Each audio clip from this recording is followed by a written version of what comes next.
के सोनपुर स्थित Punjab national bank की शाखा से अपराधियों ने आज दिन दहाड़े लगभग 12 लाख रुपए लूट लिए। लूटपाट की घटना के दौरान अपराधियों ने गोलीबारी भी की, जिसमें होमगार्ड के एक जवान की मौत हो गई, जबकि एक अन्य गंभीर रूप से घायल हो गया। घायल जवान को बेहतर इलाज के लिए पीएमसीएच रेफर किया गया है। पुलिस ने बताया कि 5 की संख्या में आए अपराधियों ने घटना को अंजाम दिया। सीसीटीवी फुटेज के आधार पर अपराधियों की गिरफ्तारी के लिए छापेमारी जारी है। समस्तीपुर पुलिस ने जिले के 3 बड़े बैंक लूटकांड का खुलासा करते हुए अंतर जिला अपराधी गिरोह के 4 लुटेरों को गिरफ्तार कर उनके पास से 20 लाख रुपए और हथियार बरामद किए हैं। पुलिस अधीक्षक विनय तिवारी ने बताया कि जिले के मुसरी खराड़ी, उजियारपुर और पूसा थाना क्षेत्र स्थित दक्षिण बिहार ग्रामीण बैंक की शाखाओं से हुई लूट के मामले में ये गिरफ्तारी हुई है। इन अपराधियों के पास से लूट की राशि के साथ हथियार भी बरामद हुए हैं। श्री तिवारी ने बताया कि अपराधियों के बयान से विभिन्न जिलों में हुए 10 बड़े लूटकांडों का भी खुलासा हुआ है। जमीन के बदले रेलवे में नौकरी घोटाला मामले में प्रवर्तन निदेशालय ईडी आज राजद अध्यक्ष लालू प्रसाद की बेटी चंदा यादव से नई दिल्ली में पूछताछ कर रहा है। इससे पूर्व ईडी ने इसी मामले में तेजस्वी प्रसाद यादव और रागिनी यादव से भी पूछताछ की थी। हिंदुस्तानी आवाम मोर्चा के संरक्षक और पूर्व मुख्यमंत्री जीतन राम मांझी ने आज केंद्रीय गृह मंत्री अमित शाह के साथ नई दिल्ली में मुलाकात की। बाद में संवाददाताओं से बातचीत में श्री मांझी ने एनडीए में वापसी की अटकलों को खारिज किया। श्री मांझी ने बताया कि उन्होंने गृह मंत्री को माउंटेन मैन दशरथ मांझी को भारत रत्न देने की मांग संबंधी ज्ञापन सौंपा। साथ ही बिहार के विकास से जुड़े अन्य मुद्दों पर भी चर्चा हुई। प्रदेश में कोरोना संक्रमण लगातार बढ़ रहा है। पिछले 24 घंटों के दौरान 57 लोगों में संक्रमण की पुष्टि हुई है। इनमें एक चिकित्सक समेत पटना के 32 मरीज शामिल हैं। प्रदेश में सक्रिय मामलों की संख्या बढ़कर 236 हो गई है, जबकि पटना में संक्रमित मरीजों की संख्या 128 है।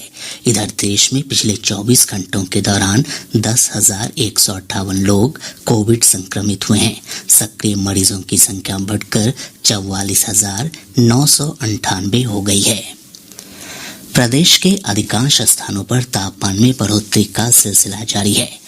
कई जिलों का अधिकतम तापमान 40 डिग्री सेल्सियस को पार कर गया है। मौसम विभाग से प्राप्त जानकारी के अनुसार पिछले 24 घंटों के दौरान 40.7 डिग्री सेल्सियस तापमान के साथ शेखपुरा प्रदेश का सबसे गर्म स्थान रहा। वहीं पटना, गया और रोहतास के टिहरी में अधिकतम तापमान 40 डिग्री सेल्सियस से ऊपर दर्ज किया गया।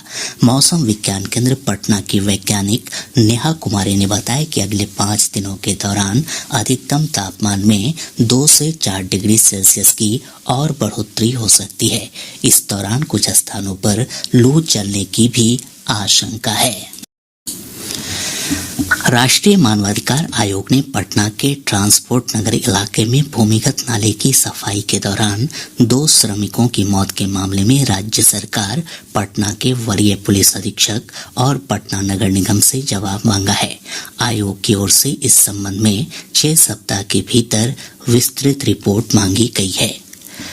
पूर्व मध्य रेलवे आगामी 15 अप्रैल से मोतिहारी रेलवे स्टेशन से पटना के लिए प्रतिदिन इंटरसिटी एक्सप्रेस ट्रेन सेवा की शुरुआत करने जा रहा है। प्राप्त जानकारी के अनुसार स्थानीय सांसद राधा मोहन सिंह सुबह 6 बजे मोतिहारी से इस ट्रेन को हरी झंडी दिखाकर रवाना करेंगे। गौरतलब है कि 15 अप्रैल के दिन वर्ष 1917 में महात्मा गांधी ट्रेन पर सवार होकर मुजफ्फरपुर से मोतिहारी पहुंचे थे। पाटलिपुत्र संसदीय क्षेत्र में आज से सांसद खेल महोत्सव की शुरुआत हुई। स्थानीय सांसद रामकृपाल यादव ने मसौढी के गांधी मैदान में 17 दिवसीय खेल महोत्सव का शुभारंभ किया। इस महोत्सव में मसौढी, धनरुआ और पुनपुन प्रखंड के 15 विद्यालयों के लगभग 250 विद्यार्थी हिस्सा ले रहे हैं। बेगूसराय के चकिया थाना क्षेत्र के बिंद टोली में आग लगने से लगभग 300 घर जलकर नष्ट हो गए, जबकि आधा दर्जन से अधिक मवेशियों की भी झुलसने से मौत हो गई। वहीं शेखपुरा जिले के सदर प्रखंड के गवई और घाट कुसुम्बा प्रखंड के बदोस गांव में आग लगने से 38 एकड़ खेत में लगी गेहूं की फसल जलकर नष्ट हो गई। दरभंगा जिले के बिशनपुर सिमरी थाना क्षेत्र अंतर्गत पुलिस और एसटीएफ की टीम ने संयुक्त छापेमारी में अंतर जिला गिरोह के एक अपराधी को समस्तीपुर से गिरफ्तार किया है। मुंगेर जिले के मुफस्सिल थाना क्षेत्र से पुलिस ने मोटरसाइकिल सवार एक अपराधी को एक देसी पिस्तौल, 5 कारतूस और 2 मैगजीन के साथ गिरफ्तार किया। पश्चिम चंपारण जिले के भिकना टोढ़ी सीमा पर से एसएसबी और वन विभाग की टीम ने संयुक्त कार्रवाई में बाघ के कंकाल के साथ नेपाल के एक तस्कर को गिरफ्तार किया है। कटिहार जिले के प्राणपुर थाना क्षेत्र के सिरंडा गांव में भूमि विवाद को लेकर 2 गुटों के बीच हुई हिंसक झड़प में एक महिला की मौत हो गई। एसएसबी की 45वीं बटालियन ने सुपौल जिले के सीमा चौकी पिपराही के पास तलाशी के दौरान 92 किलो गांजा जब्त किया। वहीं अररिया जिले के कुशमाहा सीमावर्ती क्षेत्र से एसएसबी के जवानों ने 50 किलो गांजे के साथ एक तस्कर को गिरफ्तार किया है। प्रधानमंत्री नरेंद्र मोदी ने आज वीडियो कॉन्फ्रेंस के जरिए केंद्र सरकार के नवनियुक्त लगभग 71,000 से अधिक कर्मियों के बीच नियुक्ति पत्र वितरित किए।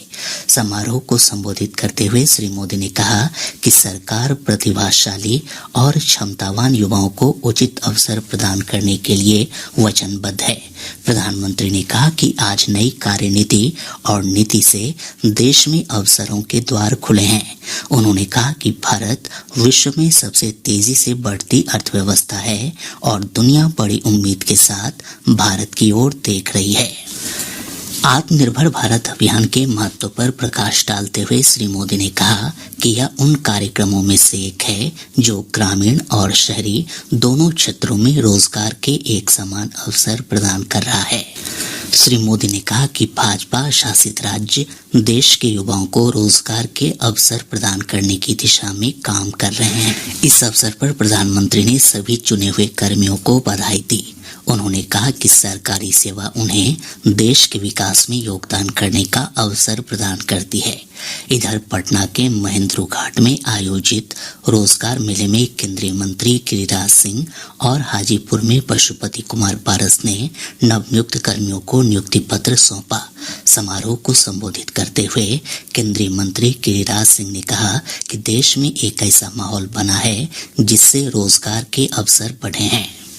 केंद्रीय मंत्री पशुपति कुमार पारस ने कहा कि सरकार 1 साल में 10 लाख युवाओं को नौकरी देने के लिए प्रतिबद्ध है।